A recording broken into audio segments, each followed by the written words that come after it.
July 3rd, 2013. As the sun sets over Cairo, hundreds of thousands of Egyptians celebrate in Tahrir or Liberation Square. It was game over for Mohamed Morsi.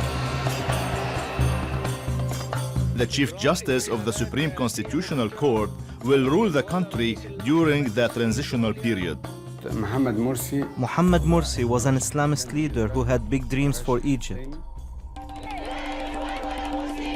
As Egypt's first democratically elected Islamist president, Morsi also led the radical Muslim Brotherhood. But after just 1 year in office, Egyptians had had enough. Georgas joined the millions demanding he step down. The Muslim Brotherhood believed Morsi was going to bring back the glory of Islam, purify Egypt of non-Muslims and turn it into an Islamic country. That worried Boulos because he's part of the 10% or so of Egypt's population that is Christian. Everyone knew we were also protesting against the Morsi government. Samir Abashkeron, a prominent Egyptian Christian, believes Morsi's removal was nothing short of a miracle. Christians felt like a heavy burden had been removed from our nation. We could never have imagined that such an outcome was possible, but we prayed and God answered. But then came the Islamic threats. We started hearing messages on television, in mosques and on the streets, people saying they were going to kill Christians for demonstrating against Morsi and the Brotherhood. They said our family, our children, our homes and businesses would be targets.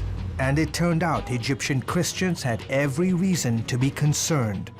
The streets were quiet that evening. I remember there weren't too many cars on the road, not a lot of people walking around.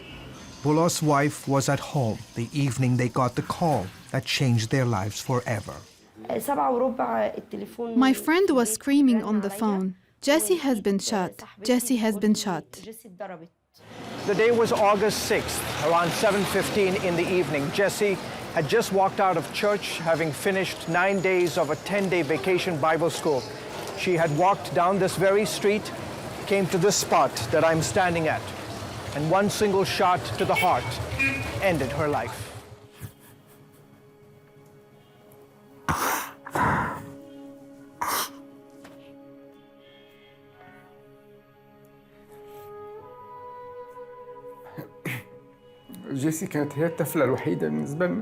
Jessie was our only little child.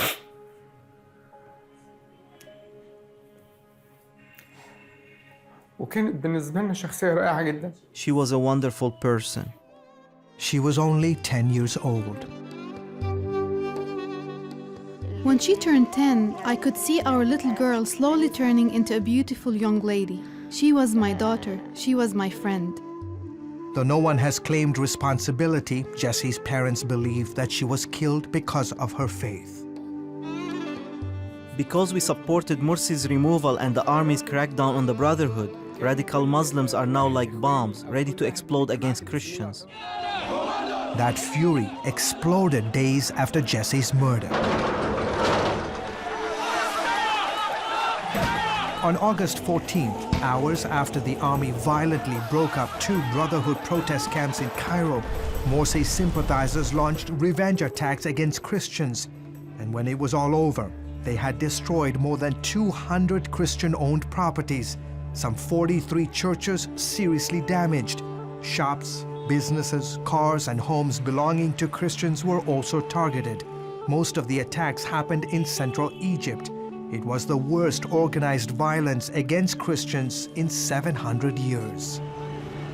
Dr. Sama Sadek, a Regent University grad and native of Egypt, says authorities did little to stop the attacks or to identify those responsible. Sadek is based in the US and travels frequently to Egypt. CBN News met him in Cairo while he ministered to pastors who had lost church buildings during the assault. Most of the pastors affected are so poor, so the Lord helped us through our friends in America to meet some of their financial and physical needs. The pastors are grateful that people in the US stood beside them during their trials. 4 months after Morsi's removal, people here are worried about an Islamic-led insurgency against Christians and the new government. On October 21st, masked gunmen riding a motorcycle pulled up to a Christian wedding at a church in Cairo and killed 4 people, including an 8-year-old girl. What is happening is targeting all of Egypt and not only the Christians. This is enough. People are getting sick and tired of this. With the specter of Christian violence still rising, Boulos and his wife resolved to minister to their countrymen. After Jesse's death, God gave us a bigger desire to pray for the terrorists and our country. Not just for Christians, but for Muslims too. Only God can open hearts and eyes to see truth and experience His love. George Thomas, CBN News, Cairo.